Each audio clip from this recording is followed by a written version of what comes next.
और दुनिया के 3 देशों में 46 करोड़ की आबादी हिंसा, उपद्रव, उत्पात और दंगों की आग वाली तपिश झेल रही है। ब्रिटेन में दंगों का राउंड 2 शुरू हो चुका है। इंग्लैंड के लीड्स शहर के बाद एक नया शहर नफरत की लपटों में झुलस रहा है। बांग्लादेश में शेख हसीना सरकार के खिलाफ बगावत का नया बिगुल बजा है और ढाका एक बार फिर हिंसक प्रदर्शनों का गवाह बन रहा है। तीसरा मुल्क नाइजीरिया है, जहां बढ़ती महंगाई के खिलाफ पूरे देश में लोग सड़कों पर उतर आए हैं और दंगे हो रहे हैं। अब हम यूरोप से अफ्रीका तक दंगों वाली ग्लोबल फाइल्स खोलने जा रहे हैं।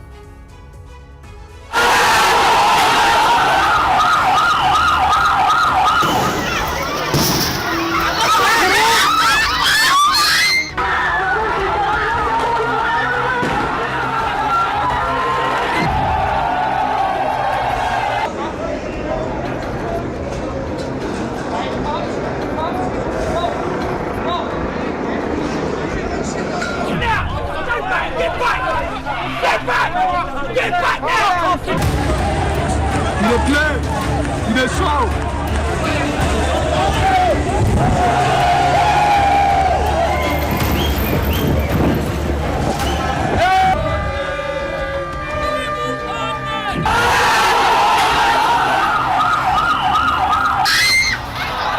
यूरोप से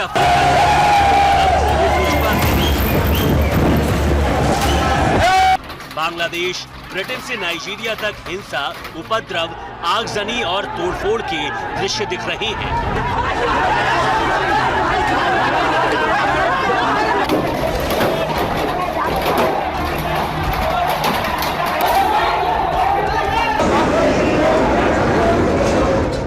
ब्रिटेन में नफरत वाले उत्पाद का ब्लास्ट है तो बांग्लादेश में विवादास्पद कोटा सिस्टम के खिलाफ आक्रोश की आग है।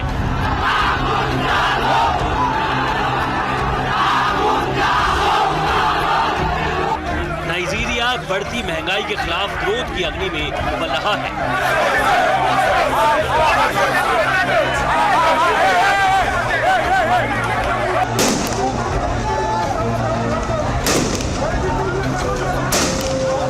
सबसे पहले पड़ोसी देश बांग्लादेश की दंगा फाइल्स खोलते हैं, क्योंकि यहाँ हिंसा उपद्रव वाली लपटें तेजी से फैल रही हैं।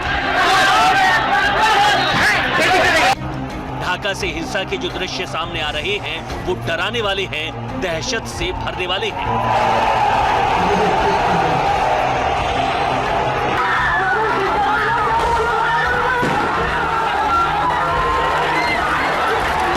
प्रदर्शनकारियों की भीड़ ने यहां शाहबाग इलाके में पीजी हॉस्पिटल की बिल्डिंग को आग के हवाले कर दिया। बिल्डिंग से काले धुएं का गुबार उठता दिखाई दे रहा है।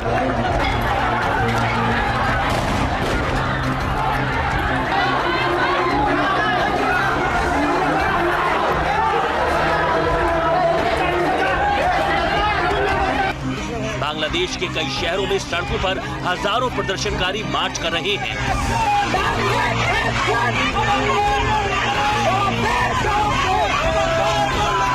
इसमें युवा और महिलाएं भी शामिल हैं। इनके हाथों में लाठी, डंडे और हॉकी स्टिक देखे जा सकते हैं।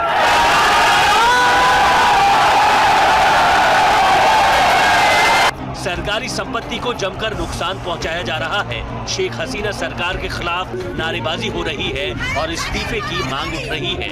हालात इस कदर बिगड़ चुके हैं कि सड़कों पर आर्मी टैंक्स के साथ पेट्रोलिंग कर रही है। बावजूद इसके प्रदर्शनकारियों के हौसले पस्त नहीं हुए हैं। कई जगहों पर लोगों की भीड़ टैंक के साथ चल रहे सैनिकों से उलझ रही है।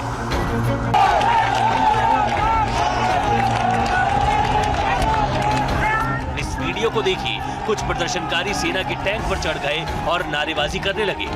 प्रदर्शनकारियों की संख्या इतनी ज्यादा थी कि सेना के जवानों के पास सिवाय तमाशा देखने के और कोई विकल्प नहीं था। लोगों की भीड़ ने टैंक को घेर लिया और जमकर नारे लगाए।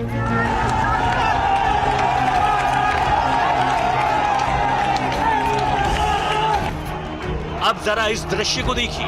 प्रदर्शनकारियों ने फुट ओवर ब्रिज पर धावा बोल दिया। यहाँ लगे बैनर पोस्टर को फाड़कर फेंक दिया।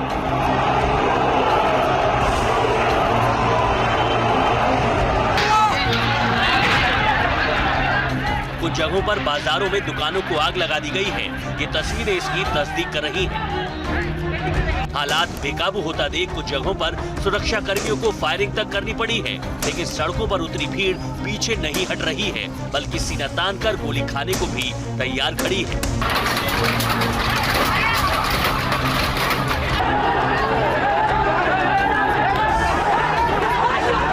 ढाका से एक वीडियो ऐसा भी सामने आया है जिसमें हजारों की संख्या में रिक्शा चालक प्रदर्शन में शामिल हो रहे हैं और प्रधानमंत्री शेख हसीना से पद छोड़ने की मांग कर रहे हैं। शनिवार से एक बार फिर पूरे देश में टकराव का दौर शुरू हो गया है। राजधानी ढाका के साथ पूरे देश में हिंसक प्रदर्शन हो रहे हैं। प्रदर्शनकारियों ने ढाका की मुख्य सड़कों को घेर लिया है। इसके साथ ही छात्र आंदोलन के नेताओं ने प्रधानमंत्री शेख हसीना के वार्ता के न्योते को भी ठुकरा दिया है। बांग्लादेश में विवादास्पद कोटा सिस्टम के खिलाफ छात्रों में भारी नाराजगी है। नई आरक्षण प्रणाली के खिलाफ बीते एक महीने से बांग्लादेश में दंगों के हालात हैं। पुलिस और प्रशासन हिंसा को रोकने में असफल साबित हो रहा है। यहाँ आरक्षण विरोधी हिंसा प्रदर्शन शुरू होने के बाद अब तक 200 से अधिक लोगों की जान जा चुकी है। शनिवार से टकराव का नया दौर शुरू हुआ है।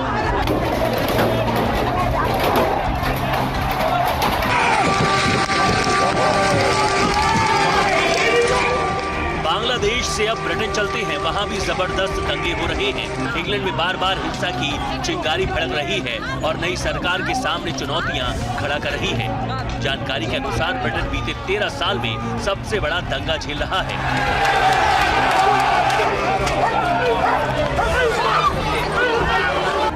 हिंसा की लपटें उस वक्त भड़की जब उत्तर पश्चिमी इंग्लैंड में 3 बच्चियों की चाकू मारकर हत्या कर दी गई। घटना से गुस्साए लोग सड़कों पर उतर आए। अलग अलग शहरों में दंगे शुरू हो गए।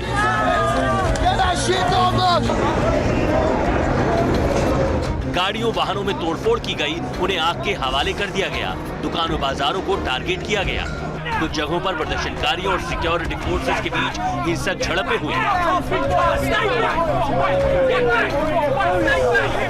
प्रदर्शनकारियों की भीड़ ने पुलिस के खिलाफ पत्थरबाजी की तो हालात पर काबू पाने के लिए सिक्योरिटी फोर्सेस को लाठीचार्ज करना पड़ा।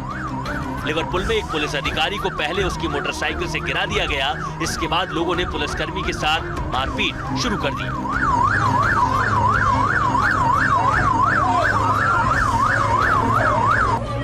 बेलफास्ट, मैनचेस्टर और नॉटिंघम में भी प्रदर्शनकारियों और पुलिसकर्मियों के बीच हाथापाई हुई है। ब्रिटेन में हिंसा की लपटें एक अफवाह के कारण और तेज हो गईं। सोशल मीडिया पर यह भ्रम फैलाया गया कि चाकूबाजी की घटना का आरोपी इस्लाम से जुड़ा है। हालांकि पुलिस अधिकारियों ने इससे इनकार किया, लेकिन लोगों का गुस्सा शांत नहीं हुआ।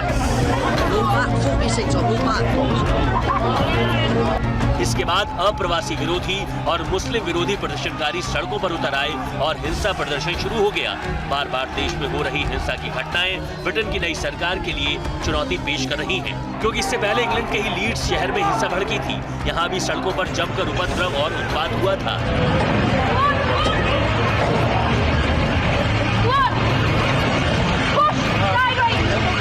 दरअसल ब्रिटेन में भड़क रहे दंगों की जड़ में शरणार्थी संकट और बदलती डेमोग्राफी है। ब्रिटेन के कई शहरों में अप्रवासियों की संख्या बढ़ती जा रही है, जिससे स्थानीय लोगों और उनके बीच टकराव बढ़ रहा है।